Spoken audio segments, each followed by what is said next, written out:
우리는 하나님을 어떤 분으로 인식하는가에 따라서 하나님을 진짜로 믿는가, 또 아니면 하나님을 어떤 복 주시는 수단으로 생각하는가, 이것이 나누어지게 됩니다.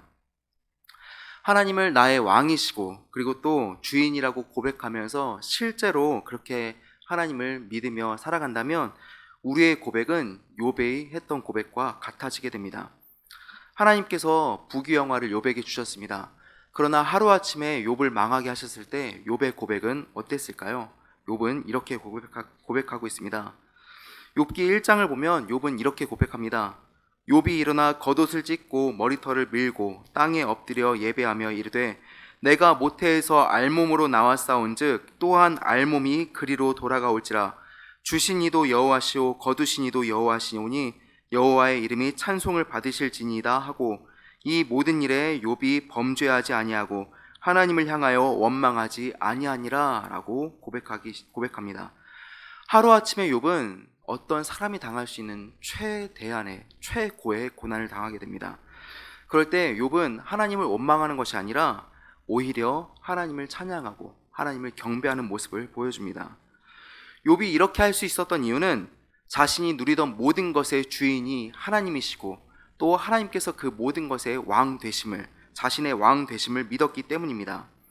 그렇게 주님께서 감당하기 어려운 상황을 주셨음에도 불구하고 이렇게 고백하고 또 하나님께 예배드릴 수 있었던 겁니다.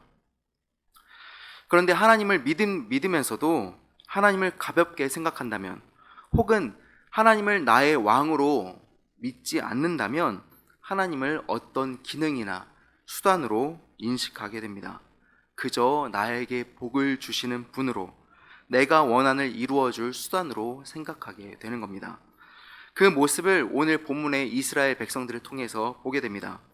이스라엘 백성들에게 하나님은 믿음의 대상이 아니라 전쟁에서 승리를 가져다 주는 어떤 분으로, 자신들이 원하는 것을 이루어주는 수단으로 여기고 있었습니다. 하나님께서는 하나님의 형상을 따라 아무것도 만들지 말라고 말씀하셨습니다.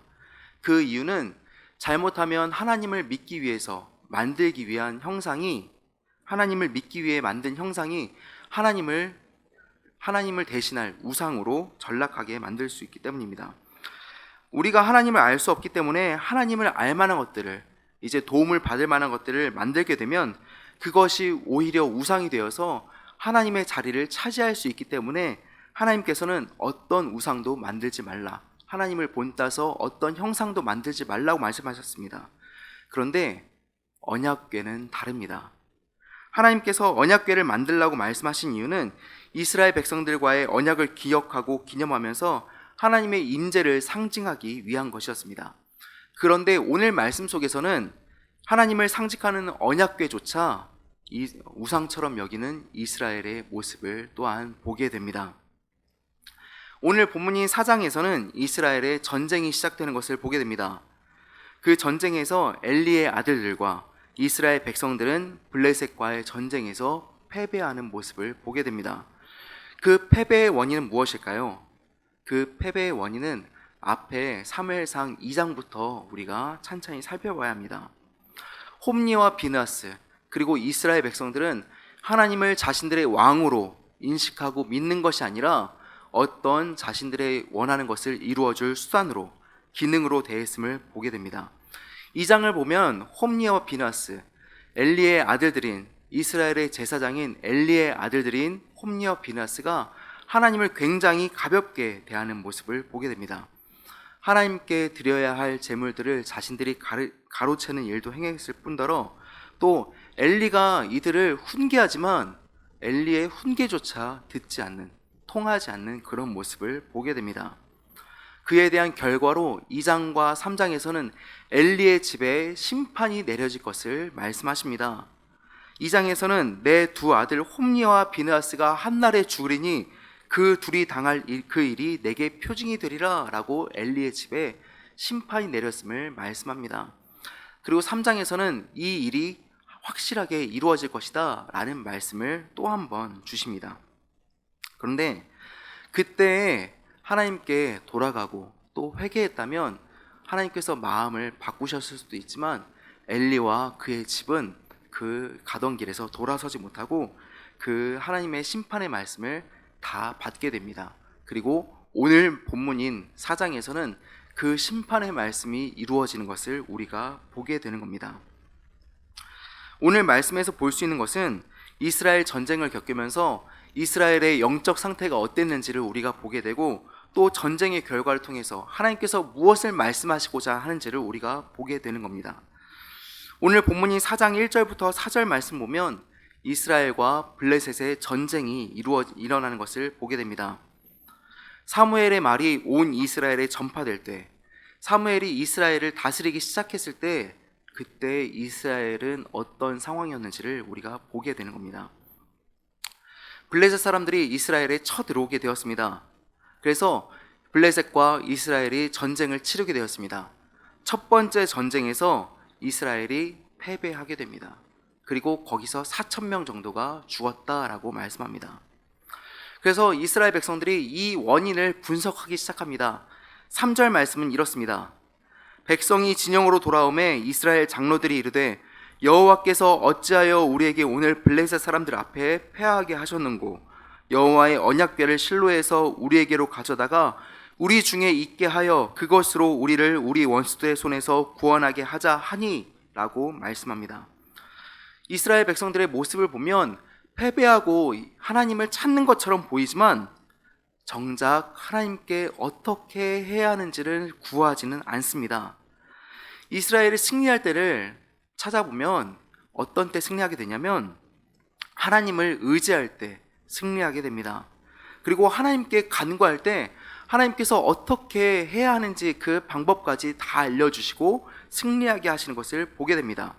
또 승리하게 될 때는 하나님께서 이방 민족들을 이스라엘의 손에 붙이셨다라는 말씀과 함께 나오는 것을 보게 됩니다. 그런데 지금 이스라엘에게서는 이러한 과정을 전혀 찾아볼 수가 없습니다. 그저 하나님께 여쭤보는 것 없이, 하나님께 묻는 것 없이 이스라엘이 스스로 그 원인을 분석하기 시작합니다. 그리고 그 결과로 무엇이 나오게 되었습니까? 언약궤가 없었기 때문에 우리가 패배했다라는 결론이 나오게 된 것입니다. 언약궤가 없어져 졌다라는 것과 하나님이 계시지 않기 때문에 우리가 졌다라는 말은 분명히 다릅니다. 언약궤가 하나님은 아닙니다. 예를 들면 이런 것과 같습니다. 주변에 보면 성경을 굉장히 귀중하게 여겨서 어떤 분들을 보면 성경책 위를 넘어가 다니지도 않는 그런 분들을 보게 되는데, 성경책이라는 사물을 의지하는가, 아니면 우리에게 말씀을 주신 그 말씀 자체이신 하나님을 의지하는가는 분명히 다르다라는 것과 같습니다. 언약궤는 하나님의 임재를 상징합니다. 하지만 그 자체가 하나님이 될 수는 없습니다. 그러나 지금 이스라엘 백성들의 모습은 하나님을 의지하는 것이 아니라 자신들에게 승리를 가져다 줄 수단으로 하나님을 인식하고 있는 겁니다. 실로에서 언약궤를 가져오면 이들이 이길 수 있을까요? 그렇지 않습니다.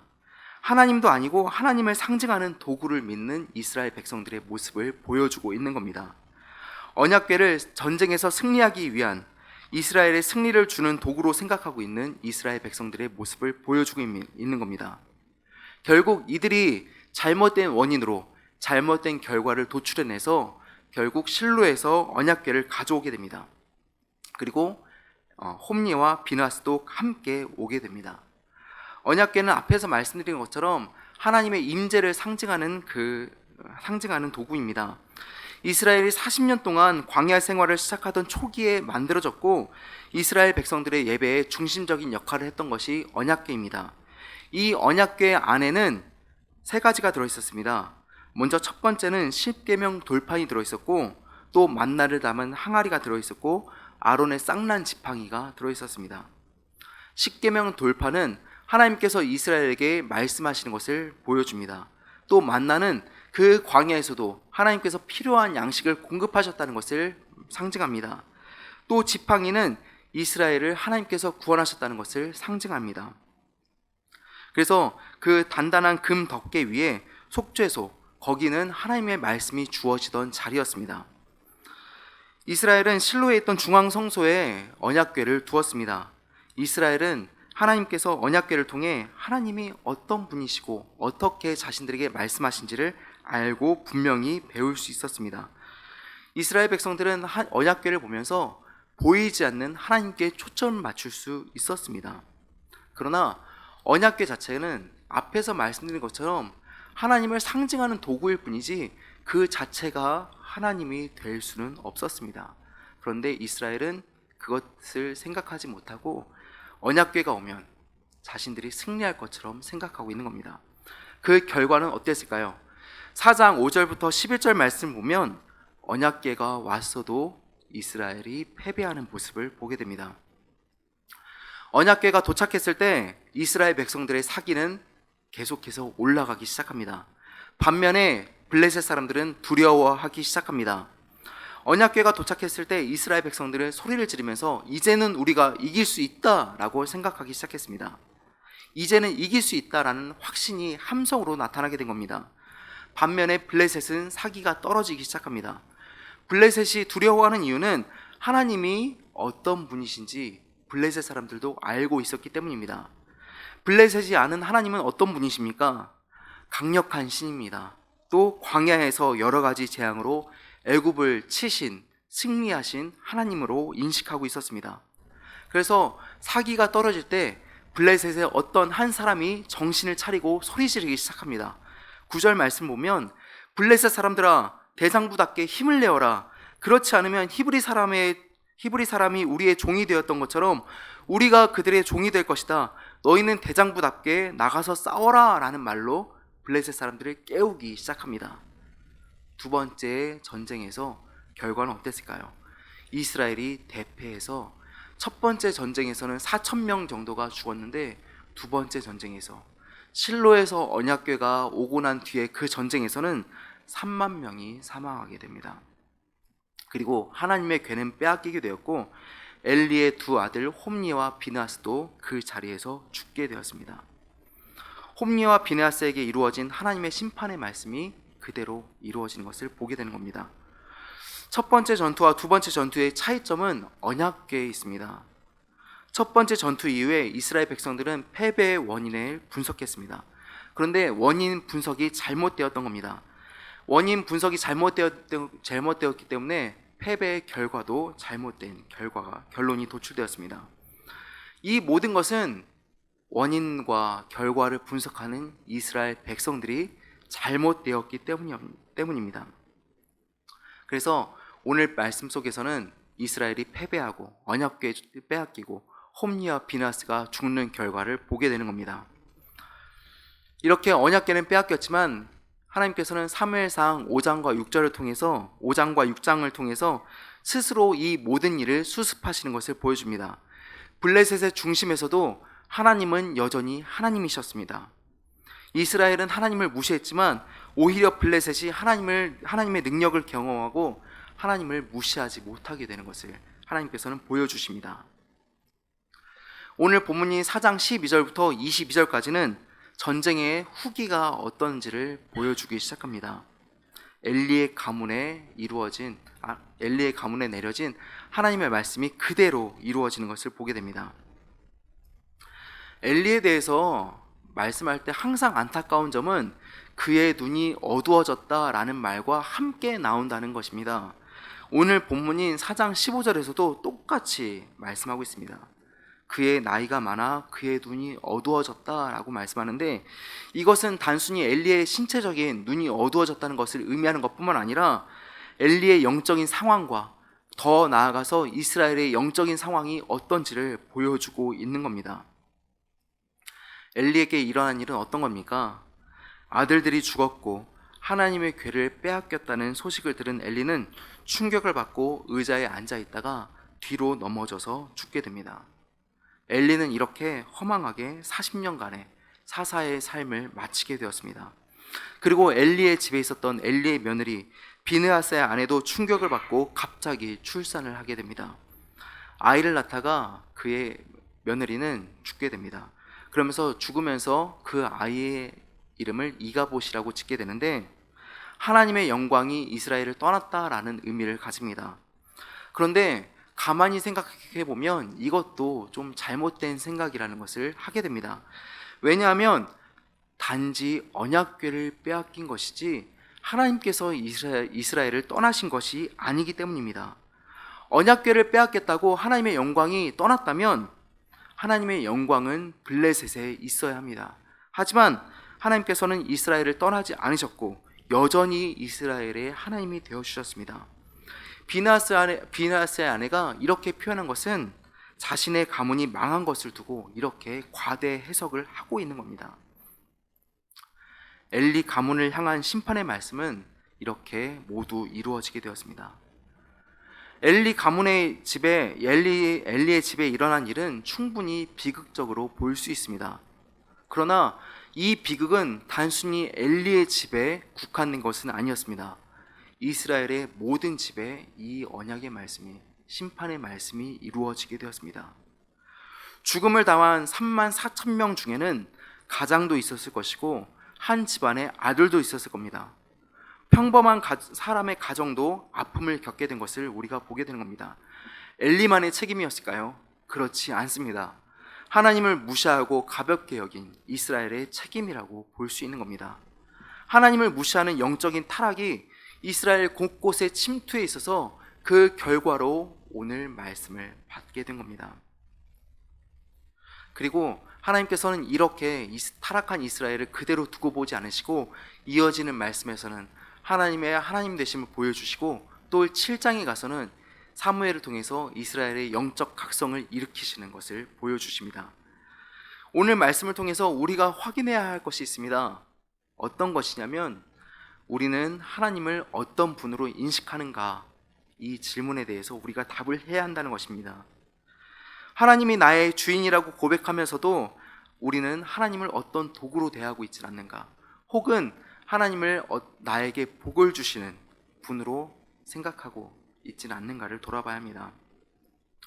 하나님은 어떤 기능이 아니라 우리의 신뢰의 대상입니다.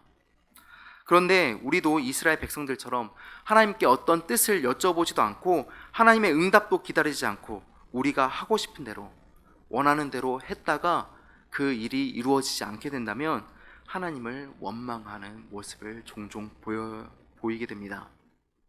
하나님을 가볍게 여기게 되면 하나님께서 우리에게 복을 주시는 수단으로 혹은 우리의 뜻을 이루어주는 도구로 여기게 되는 것입니다. 이런 우리에게 하나님께서는 어떻게 일하십니까? 하나님께서는 스스로 하나님 되심을 우리에게 말씀해 주십니다. 5장부터는 하나님께서 이스라엘에게 언약궤가 스스로 이스라엘에 돌아가는 것을 보여주시는데 그 일을 통해서 우리에게 말씀하시는 것은 어떤 경우에서도 하나님은 하나님이시다, 도구로 전락하실 수 없는 분이시고 어떤 우상으로도 대체할 수 없는 분이 하나님이시다라는 것을 우리에게 보여주신 것입니다. 그 일들을 통해서 결국 우리에게 원하시는 것은 하나님은 하나님이시고 우리가 하나님을 왕으로 믿고 신뢰해야 한다는 것입니다. 7장 말씀을 보면 하나님께서는 이스라엘의 영적 각성을 일으키시는 것을 보여주십니다. 그리고 이스라엘 백성들도 그 일을 통해서 하나님께로 돌아가는 것을 보게 됩니다. 그 결과로 자신들을 끊임없이 괴롭히는 블레셋과의 전쟁에서도 승리하게 됩니다.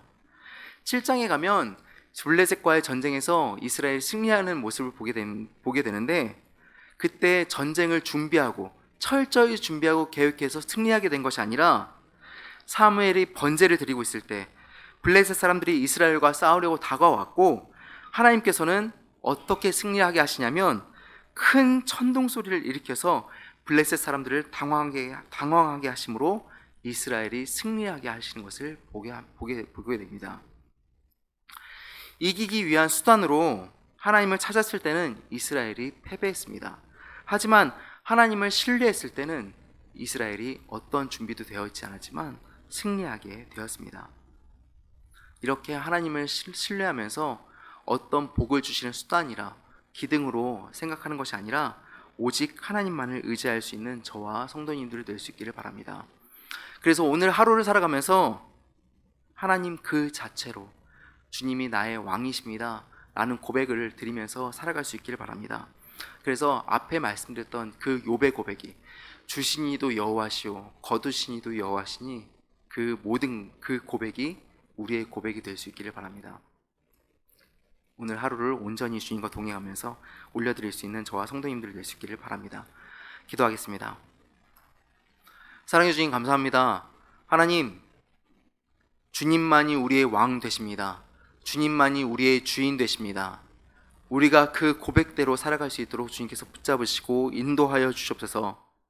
때로는 우리가 그것을 잊어버리고 하나님을 우리에게 어떤 수단이나 기능으로 생각할 때도 있습니다.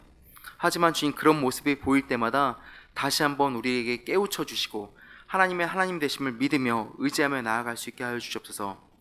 하나님께서 오늘 본문에서 말씀하시는 것은 하나님께서 왕 되시지 않았을 때, 하나님께서 어떤 수단이 되셨을 때는 그 처절한 심판이 내려지신 것을, 하나님의 말씀이 이루어지는 것을 보게 되었습니다. 그런 모습으로 사는 것이 아니라 오직 하나님만이 우리의 왕 되시고 우리의 모든 것 되심을 믿으며 나아갈 수 있는 저희들 될 수 있도록 주님 붙잡아 주시옵소서. 그래서 주신 이도 여호와시오 거두신 이도 여호와시니 그 고백이 우리의 고백이 될 수 있도록 주님 붙잡아 주시옵소서. 하나님, 오늘 하루를 살아가면서 어떤 경우에서도 우리 성도님들 날씨와 안전과 건강 가운데 다 지켜주시고 어떤 경우에서도 믿음 잃지 않게 하여 주시고 하나님만을 의지하며 나갈 수 있는 우리 성도님들 될 수 있도록 주님 붙잡아 주시옵소서. 이 시간 가운데 감사헌금과 1,000번째 예물 드리는 손길들이 있습니다. 하나님, 이 예물 가운데 주님께서 기도하는 것들 들으시고 응답하여 주시고 기도하는 제목들 다 응답되게 하여 또 주님께 감사함으로 나아갈 수 있게 하여 주시고 또 우리 성도님들 살아가는 그 모든 순간 내내 재물로 인해서 어려움 겪지 않게 하여 주시고 필요한 모든 것을 채워지는 주님 한 분만을 믿고 의지했을 때, 그의 나라와 그의 의를 구하며 나아갔을 때 주님께서 우리 아버지 되시고 우리 왕 되심으로 그 모든 것이 채워지는 역사가 이루어질 수 있도록 주님 붙잡아 주시옵소서. 또한 그 모든 일들을 통해서 하루하루를 살아가면서 주님께서 우리에게 왕 되심을 간증하며 살아갈 수 있게 하여 주시고 또한 믿음의 고백을 올려드릴 수 있는 우리 성도님들 될 수 있도록 주님 붙잡아 주시옵소서. 늘 함께 하시고 지키실 줄 믿으며 사랑이신 우리 주 예수 그리스도의 이름으로 기도드립니다. 아멘.